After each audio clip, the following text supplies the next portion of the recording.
Bonjour, everybody. Hi, I'm Neshi Locatz. It's Sunday morning, July 1st. Can you believe that? July 1st already. Where did June go? You are watching Star Nations Organization's main fan page for today's card draw that we've been doing since the beginning of May.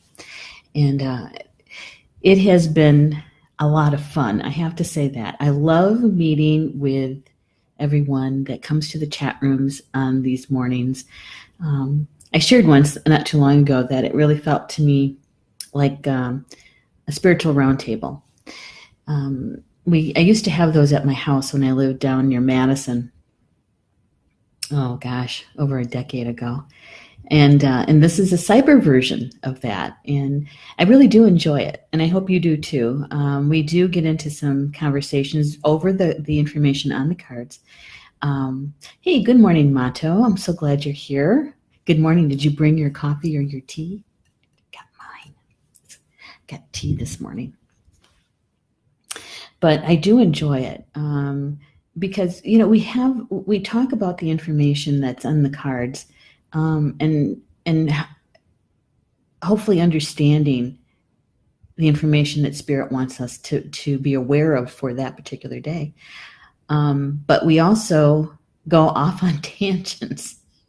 Sometimes I'll have a memory from my childhood or young adulthood experiences on when I started teaching spiritual classes or people in the chat room, they have questions or they have something that they want to share that they've been doing on their spiritual journey, right? And so it's fun. It really is. And it's a kind of sharing that we don't have with many people.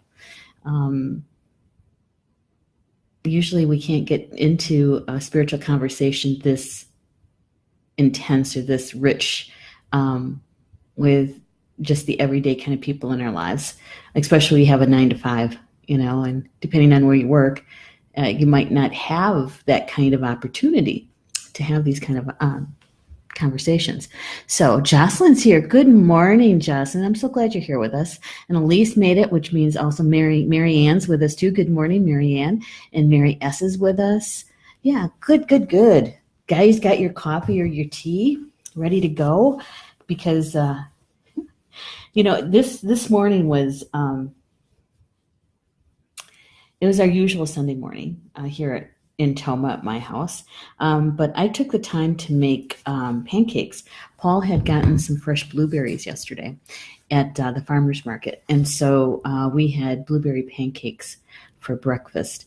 And so it just kind of slows things down just a bit because it's not Mom usually has oatmeal, or sometimes I'll make her an egg on Sundays, and so those are much quicker, obviously. So they were really good, and we had them with our own maple syrup. We tap the trees here, the maple trees, Paul does, and he boils it down, and we make enough maple syrup to have for our own for the year, and he usually has, maybe 3 or 4 quarts that he gives away. And so it was a good morning. Good morning, good coffee, good pancakes. It was good stuff. Today, our card draw from the Jamie Sam Sacred Path card deck is what I know, isn't it good? Motto's going, yum. I know. It was really good. It really was. Those blueberries were really good too. I had given some to Mom for her dessert last night with whipped cream. I mean, real whipped cream. And she says, oh my gosh, I haven't had this in so long. Well, yeah, it's been a year. Fresh blueberries with fresh cream. And so I don't know, we don't, Mom doesn't really count calories, doesn't really take a deep consideration of her overall diet, because whatever she wants, she gets, basically. We do have to be mindful of the glucose level, because she has hypoglycemia, which is low, and so we don't want it to drop much lower than what it already is.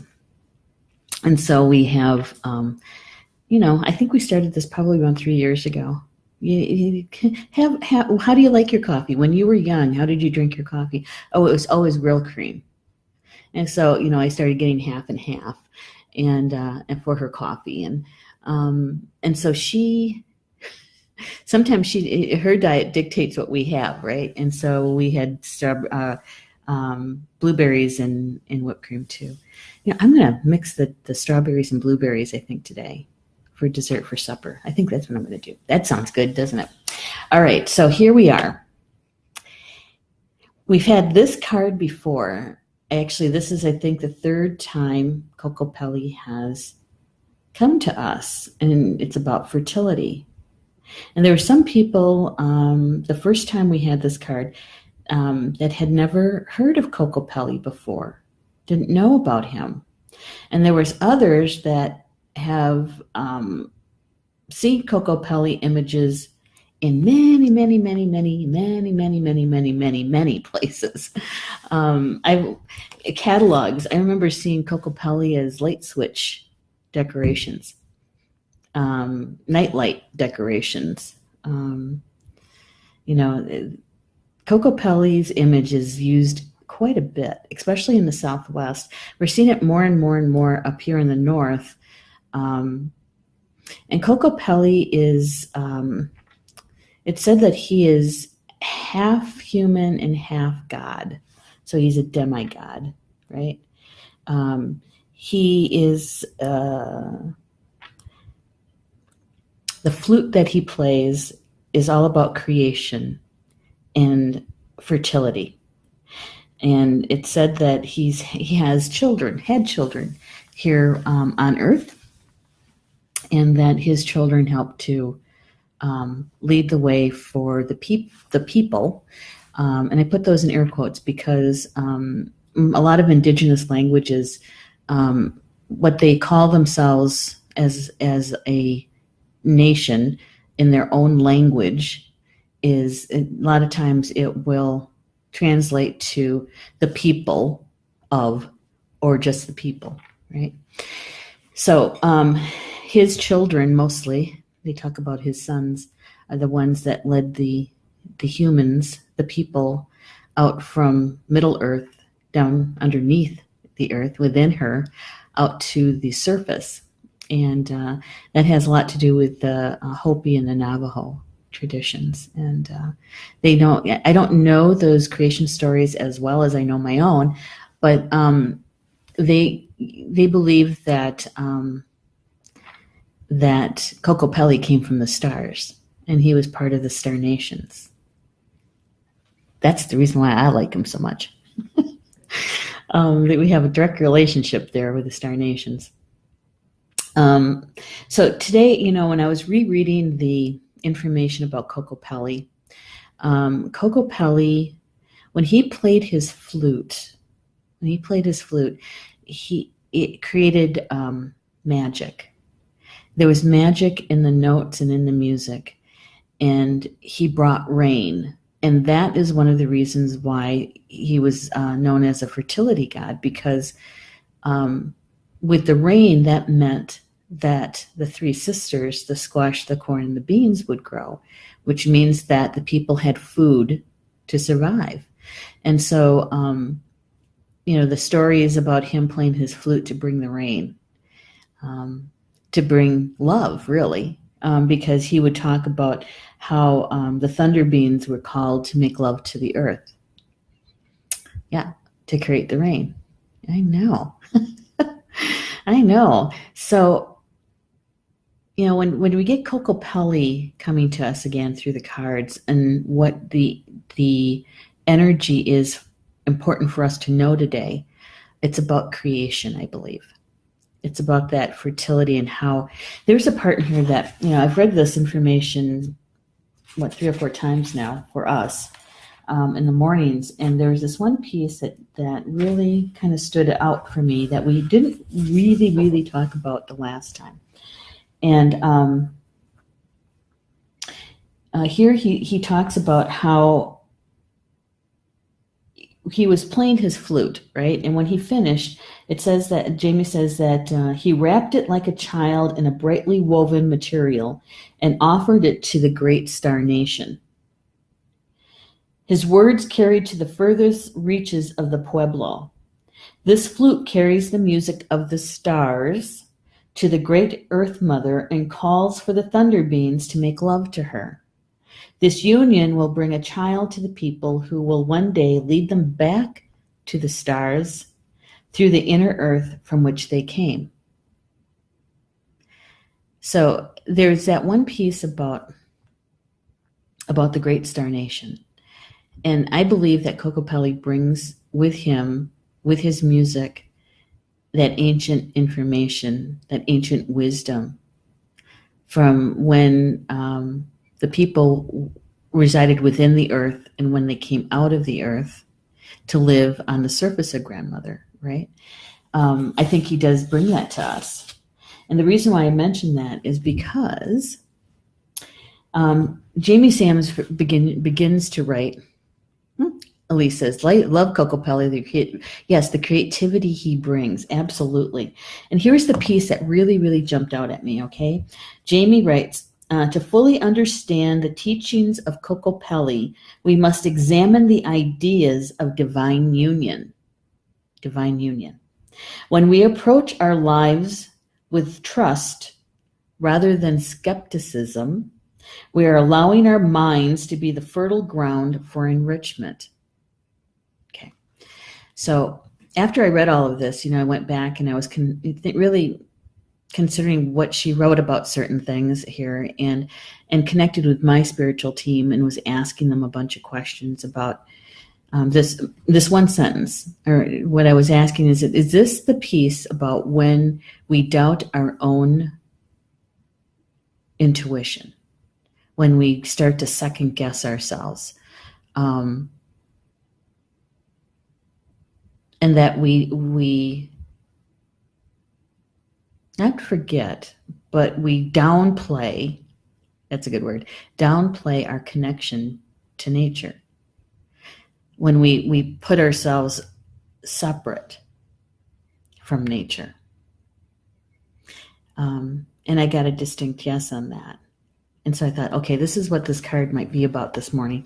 And that is how we trust our own selves, our own intuition. And what happens if we turn our attention to it and just think back about just the last time you doubted your own intuition and questioned yourself. Did I really see that? Did I really hear that? Or, when you're clairsentient, how do I really know that to be true? How do I know that? Maybe it's my own imagination. Maybe my ego is out of balance and it's my imagination. My mind is doing this. And so we second guess ourselves, right? Or we dismiss that into intuition altogether. Yeah. Elise is saying, would you like one to hang on your wall? I love to make things and can still do that. Stained glass, no more. Well, Elise, if you have time, and I know that you're busy too and trying to get things arranged for your trip here, if you'd like to make one for the Academy, that'd be very special. It would, and we'd find a place to hang it here, or whether if you make it outside, make a lawn ornament to go outside, we could place it someplace on the Academy grounds too. So only if you have time. Yeah, we would certainly enjoy it and love having it here. Kokopelli is a lot like I put him in the same kind of category of understanding as Pan. If you're familiar with the energy of Pan, that when you call on him and ask for assistance, he truly, truly believes in the energy of exchange and will exact the exchange. And so no one calls on Pan without a really clear intention. And I think we should treat Kokopelli the same way, right? The same way. That the kind of ancient magic, the ancient information that he brings to us to use in today's vibration, I think we have to really treat it with a lot of reverence and respect, because I think it's a much stronger medicine than probably our mental minds can even wrap it around. I'm sure, I am positive our soul knows the power behind the medicine that Kokopelli carries and brings to us. And so I do not believe in coincidences. I don't think, oh, gee, look, Kokopelli came to us 3 times in a month or 6 weeks. There's something to this. So we have to pay attention. We have to pay attention to what this ancient being is bringing to us, to consider. And so long explanation for that, Elise. Yes. If you're check in with your guides, with your spiritual team, and ask them, is this something that is for the highest good? And if it is, ask them to help you to do this. And we'll find a place for it here. Guaranteed. All right. So Jamie Sams begins to write that this growth cycle allows each of us to hear the music of our own unique magic. So when we step beyond the doubt, beyond our own criticism, because, a lot of times we're our own worst enemy, right? When we can step beyond that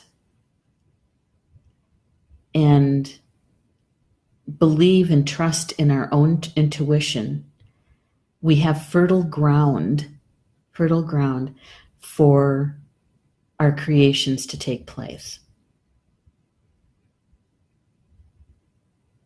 Wow. I was just thinking about something that Carl Franklin said on my show, was it 2 weeks ago? And I've mentioned it to 2 different sisters.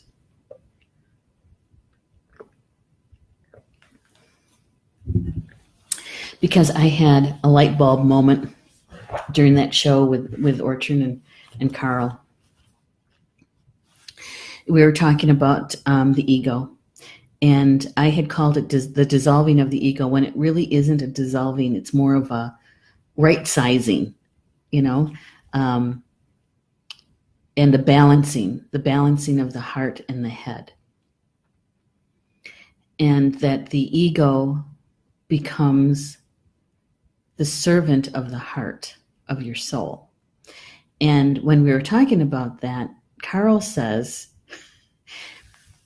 something to the effect that when that occurs, even in the earliest steps, that we are existing more in the 4th dimension than we are in the 3rd. And then he explained that the earth, grandmother, Kokmiski Khan, that's Potawatomi for our grandmother earth, is in the 4th dimension. Her vibration is in the 4th dimension and moving into the 5th. And in order for us to remain with her, we have to match or within the vibrational frequency of her. So it's not just one specific frequency, it's a range, right? And so we are residing more and more in the 4th dimension. Those of us who have done our work and done our healing, and we intentionally seek out information we intentionally apply the things that we learn in that way, right? Okay, so he says that there's still a certain percentage of the world's population of two-leggeds still in the third dimension because they're not awake yet. And then there's another group of people who are just waking up and just realizing that, oh, wait a minute, I need to change my life, right? I need to walk in a different path. And so they're getting enough information that they are fluctuating, moving back and forth between the third and the fourth, fluctuating back and forth. And then there's another population of people who have started changing their life. They're more conscious of their intentions, and yet, sometimes they have the doubt, they have the skepticism, but is not in such a large degree. And so they're spending more time in the fourth dimension, but they also slide back to the third momentarily. Okay, so they don't reside a long time in the third. They slide back into it and then come back into the fourth. And then there's the other group of people who reside more often, almost all the time in the fourth, and working on moving into the fifth. All right. So it's all this fluctuation he's talking about. And he says, and what does that make? What does that create? And he said it creates chaos. And so that's what we're seeing in our world is chaos. And I was riveted to this part of the conversation. I had the synapses snapping and connecting dots and I realized in that moment that when we create and we want to ground something to the earth plane. And I say that a lot, right? Grounding it to the earth plane, that it's our responsibility when we use our gifts is that we're grounding that creation to the earth plane. But now we have to be more intentional. We have to be grounding it to the 4D earth plane. 4D earth plane. Because if we are vibrating in a frequency that is closer to Grandmother Earth's frequency and spending more time in the fourth dimension, then we need to ground what we're creating into the fourth dimension. So is it possible that some of that doubt that we feel, one, either is what makes us so frustrated and why can't this happen? I've been trying so hard to get this to happen, and and with that doubt, we're not creating a fertile ground, number one. And number two, with that doubt, we are spending more of our energy and time fluctuating between the third and fourth. Yeah. And so I think what Kokopelli is trying to tell us is that when we trust ourselves and trust our intuition, trust our gifts, that we are residing more in the fourth dimension. And that when we do our creations is to intentionally ground it into the 4D.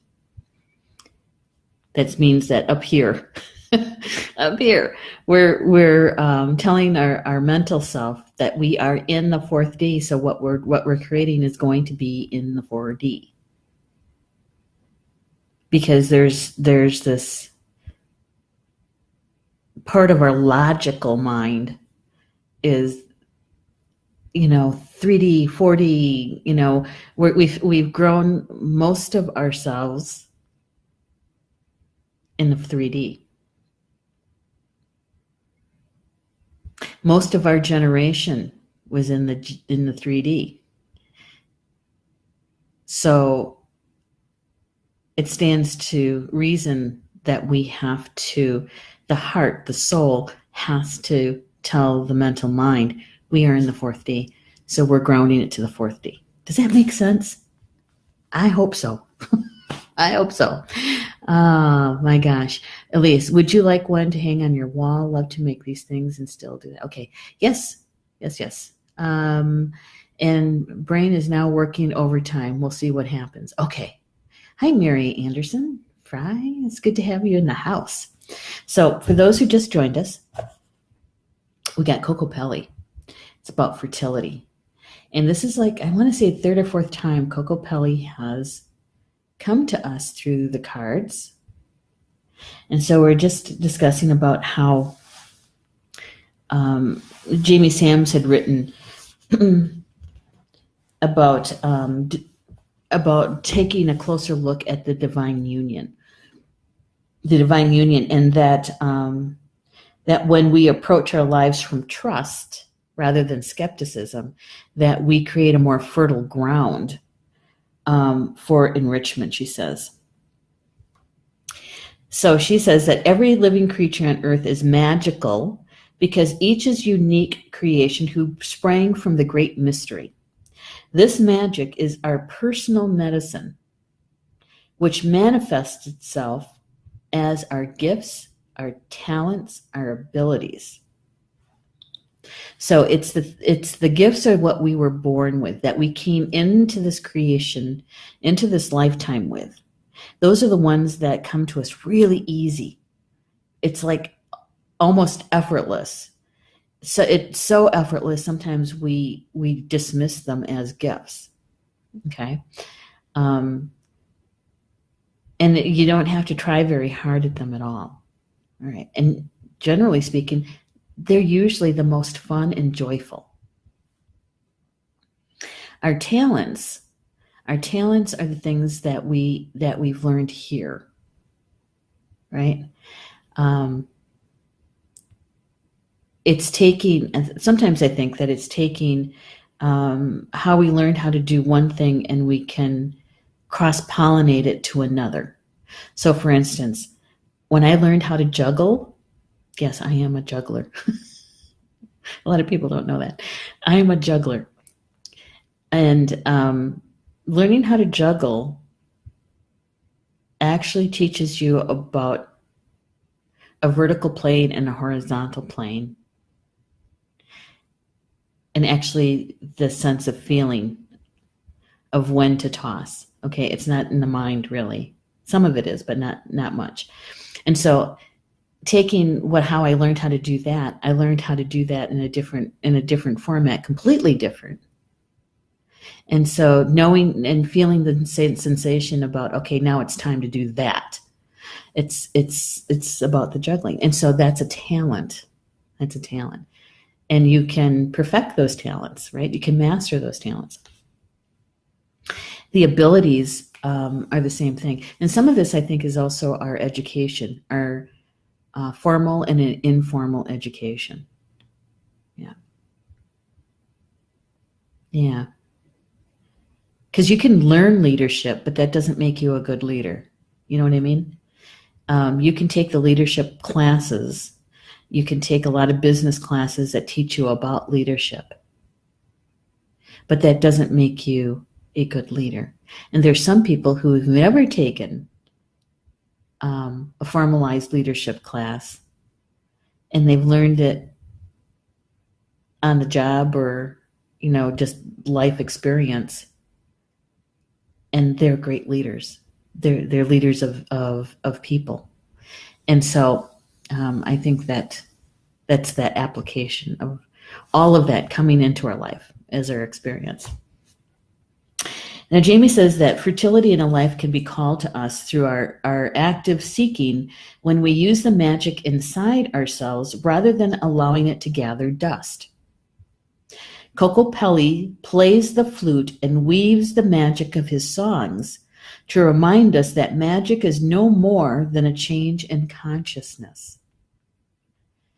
If we want the seed we sow to fall on fertile ground, then we must change our perception and use our talents in a fertile manner. Now remember, Jamie Sams wrote this back in 1990 is when this book was published. Okay.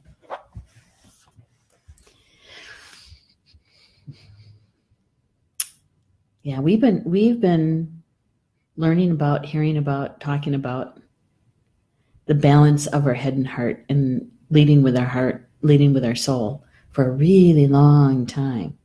And so I believe that we are in a vibrational field, a frequency of application rather than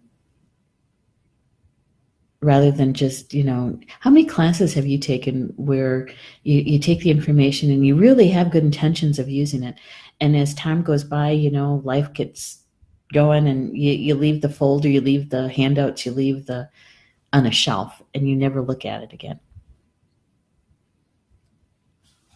A lot of us have done that. I've done that. And but everything that we've learned, we can apply in some way. And so that's what I think that's what they're saying here, is that in order for us to have our souls lead with our hearts, is that we actually have to do it. We can't just talk about it anymore.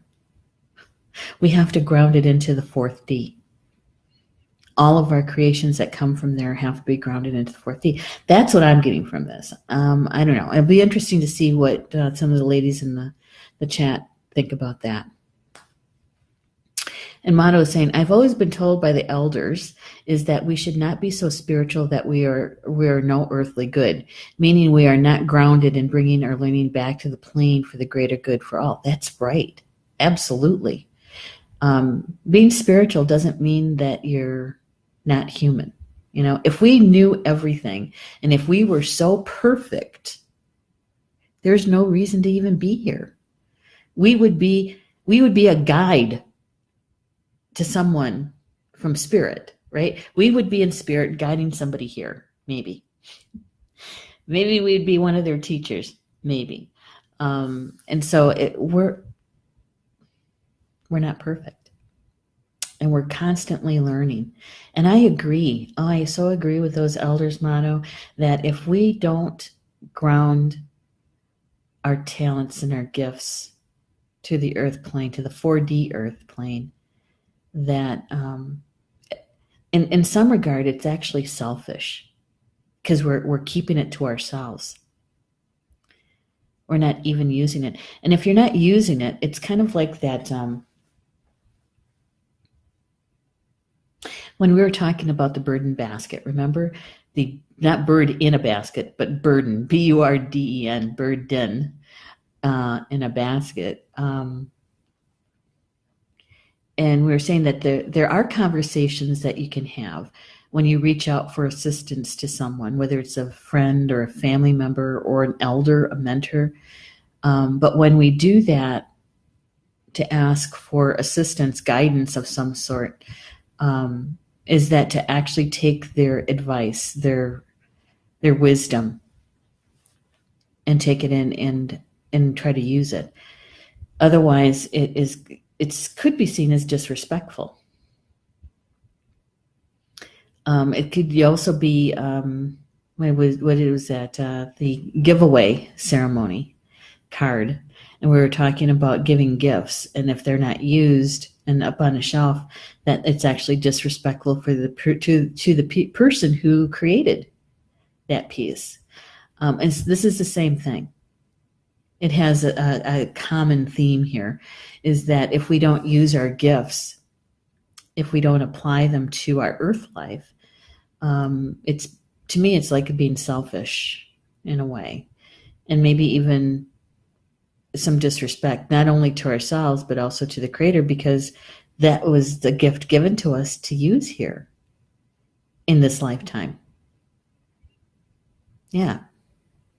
So if we don't ground it to the earth plane, our creations that are expressed through our gifts, our talents, and our abilities Um, yeah, I think that's what a lot of times that a lot of us are searching for too. It's also a sense of belonging, I think. Amato saying, I agree. She's agreeing on the selfishness and disrespectfulness. Yeah. Um, and it leads back to, asking that deeper question of why am I not using my gifts? What's stopping me from using my gifts? And looking deeper within, because you can't, this part is our responsibility, right? It's taking care of our own side of the street. And so we have to look deeper within ourselves, I think. And exactly how I feel is that, is to work with our spiritual team and, ask for the clarity and show me how and why this is going on, and how can I use my gifts in this way? What's the best way I can apply my gifts here? And then we start to trust our intuition more and more and more. And our self-doubt goes down, our self-esteem goes up, our self-confidence goes up. And according to what Jamie wrote, she says that, when we trust, that we have a more fertile ground for our creations to grow. I remember when I first started making drums, I made like 10 drums in a row. And I had to remake them, and sometimes because they didn't do well. And so I thought, so it took me like 10 drums in a row to really feel confident enough to teach a class that had already had students, but the instructor had bailed. And my friend who had the class already situated, she was the organizer for it. So I was helping her out. And so I made these drums, and it took a while for me to feel confident enough with it to actually teach it. And it was actually a fairly easy kind of lacing too. It was a double-headed drum. It was only, I think, 13 inches. And so it was a small drum that you could easily, hold on to. And then I started making single head drums, which the lacing is a little bit more challenging. But that's the application part, I think. And I was really working with my team on that and gaining the confidence with it. Yeah, it took me a while. And Mary Anderson Fry is saying, and there are some who don't know how to identify their gifts. Yes, that's true. Although I do believe that part of us that says I can't identify my gifts, that really has more to do with our conscious mind, the egoic part of us, the part of us that has been trained so well by our formal education system to be a logical thinking being, which is good. We need that. But I think it's out of balance. There's a part of us that really does know what our gifts are. And when we consider ourselves in the wholeness that we are, that means that we know that we are a spiritual being. We know that we have a part of ourselves that is our inner child, that we have a part of us that is the conscious self, which is the ego, and that we have a part of us that is our higher self, our soul self, right? Our higher spirit. And when we pull ourselves together, literally, and sense and feel and believe that we are a whole being, is when those kinds of doubts fall away. And you start saying, hey, I remember when I was a kid, I really liked doing such and such. That's part of your gifts. It's part of your gifts. For instance, in my family, there was distinct gender roles. and chore work. And my brothers I thought at the time, got to have all the fun because they were outside and they got to cut the lawn. I love cutting grass. And I couldn't do that because I was a girl. And so I was always in the house helping mom cleaning and doing dishes and cooking and learning how to sew. Don't put me behind a sewing machine. That is not one of my gifts.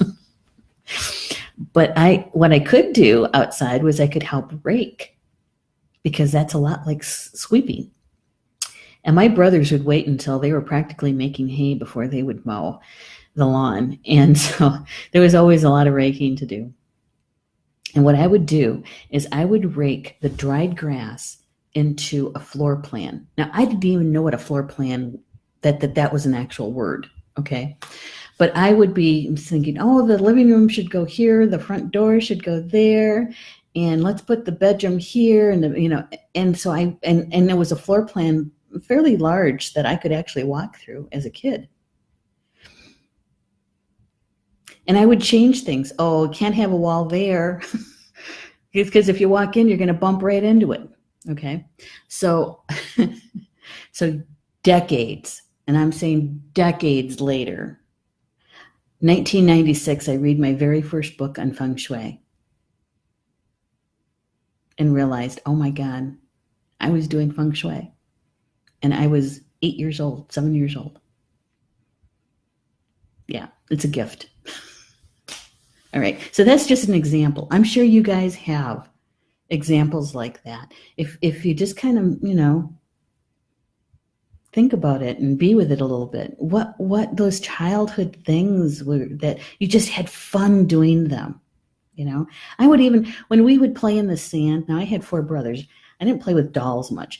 And so we were making roads in the sand and for the cars, right? And I was the designer for the road system, because your car can only go in a certain direction. If you cross over here, that it's not going to work. And so I had feng shui going on in the sand roads that we were creating. All right. So, but I didn't realize that until after I read my first book on feng shui, and I was, oh my gosh, I used to do that.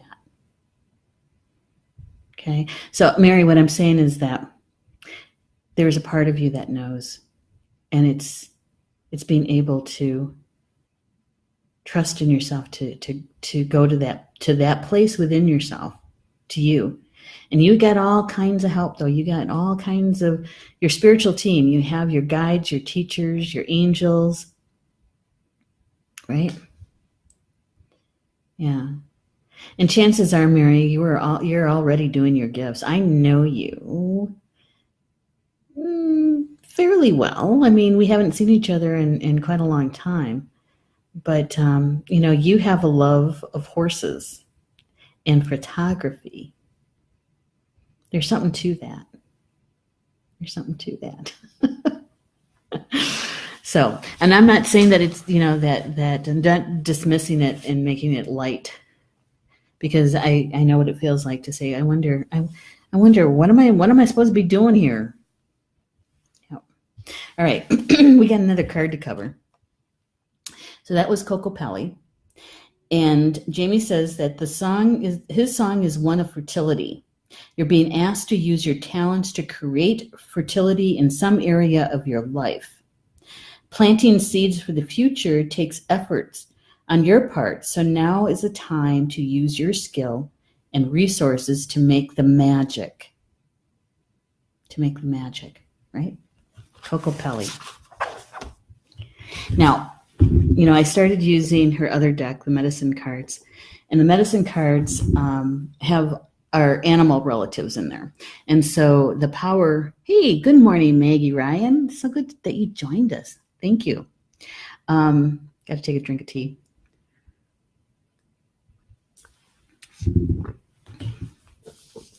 So the medicine cards are designed to work with the sacred path deck.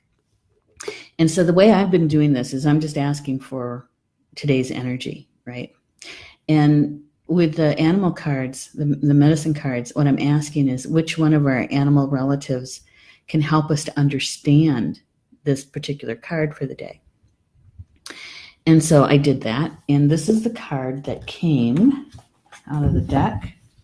And I have to say, when I first picked it up, I thought, really? How is this going to work? The Lynx, which sometimes gets confused with the bobcat. The Lynx. One of my sisters is in the house, Teresa Girardi. Good morning. Good morning, Teresa. I'm so glad you're with us. Look who came.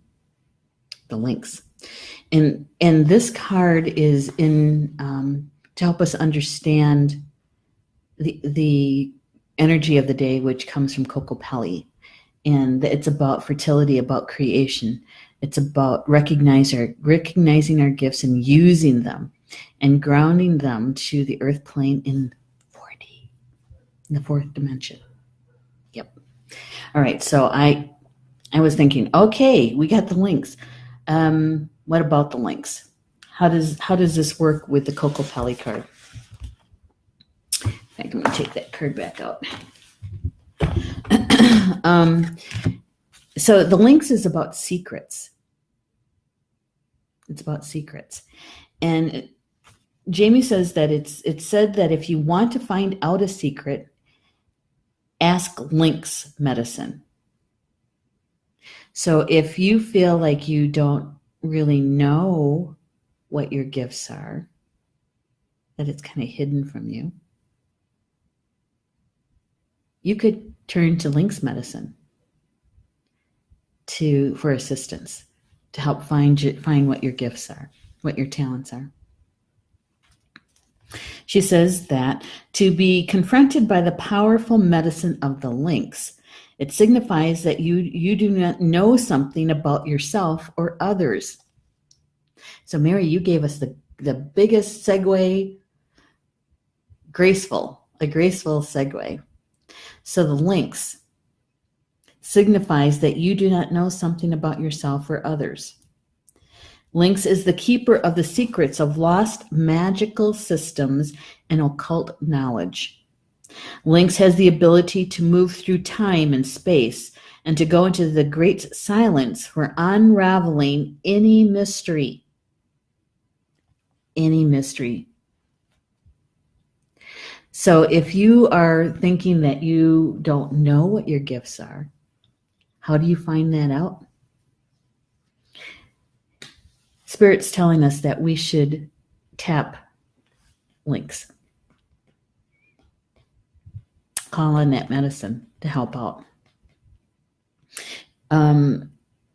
Jamie writes that Lynx medicine is a very specific type of clairvoyance.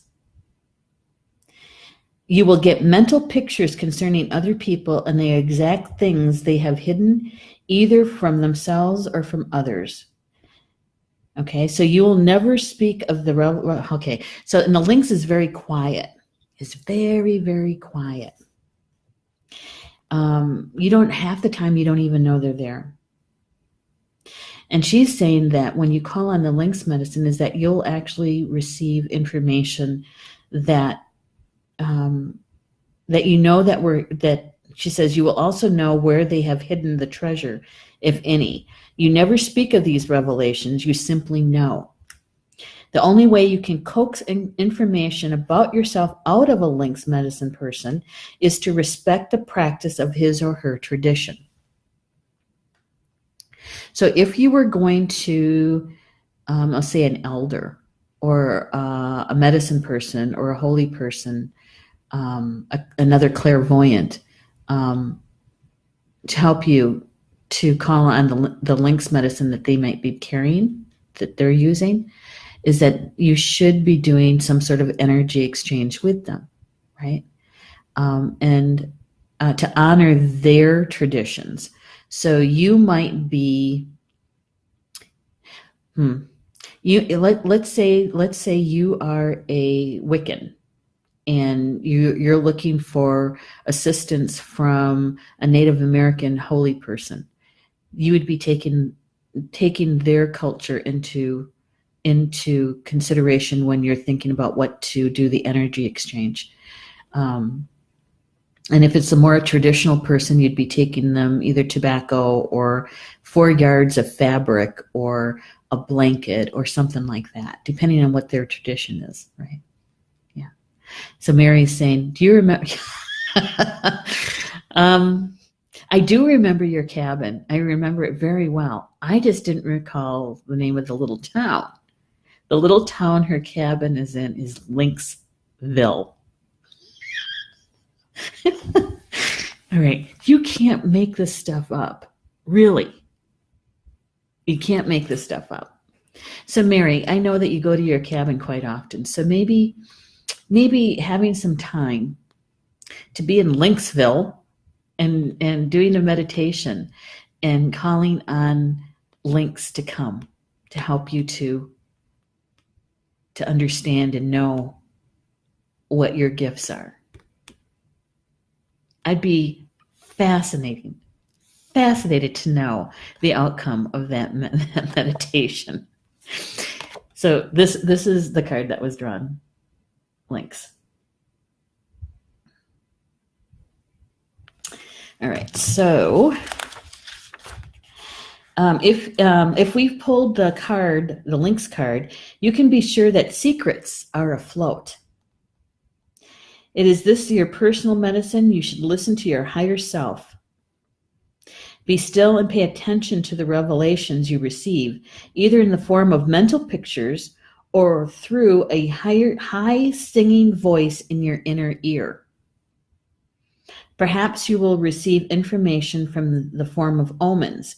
You can be sure that Mother Earth is signaling you in some manner.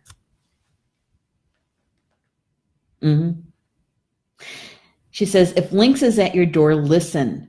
Brother or sister Lynx can teach you of your personal power and of things that you have forgotten about yourself. Mary, I think this card was for you.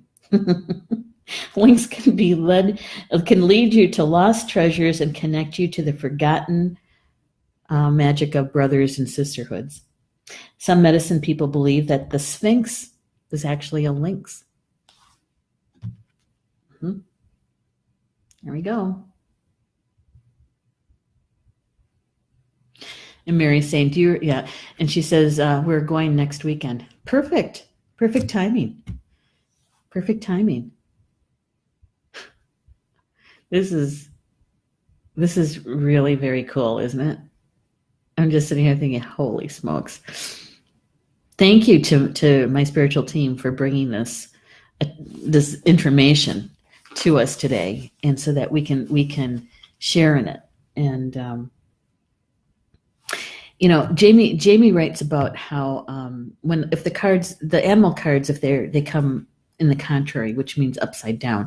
Now, the way I do the card draw, I wouldn't be able to tell if the card is upside down, because when I'm shuffling, when it pops out, it usually lands on the floor. And sometimes it's face down. So I don't really look at the contrary meaning of it, but I want to share with you what she wrote in part of the contrary. She says, refrain from gossiping. She says that the lynx, when the lynx medicine, when out of balance, is that we talk a lot. Lynx are usually very quiet. You half the time you don't even know they're there. Is that she's saying that Lynx is telling you to become worthy of trust. Then the secrets will be available to you. Right? And so here we are back to that word trust again. When Lynx medicine is out of balance, a lot of times it comes to us as a know-it-all. That they're the expert of just about anything that you're talking about. And it leaves no room for hearing or learning. Lynx is a tough teacher, and if you have let the cat out of the bag, she said, be ready for the consequences. So we have these two cards, and I believe that it's about our gifts and how we use our gifts to create. And the Kokopelli is about fertility and creation, right? And Mary asked that very good question, is what if you don't know your gifts? The Lynx is here to help us. The Lynx medicine. Yeah. Elise says, thanks. Love the conversations. Best non-show ever. Ain't that the truth? So with that, please notice, sense, feel how the energy is flowing to you today. Notice it. Notice how it flows through you, with you, around you. Got Sunday here. Can you tell? And no makeup. So just notice, taking in the information that we shared today, and whatever resonated with you, whatever felt good to you is what you take with you. Whatever didn't resonate, didn't feel good, you think, oh, I don't know about that.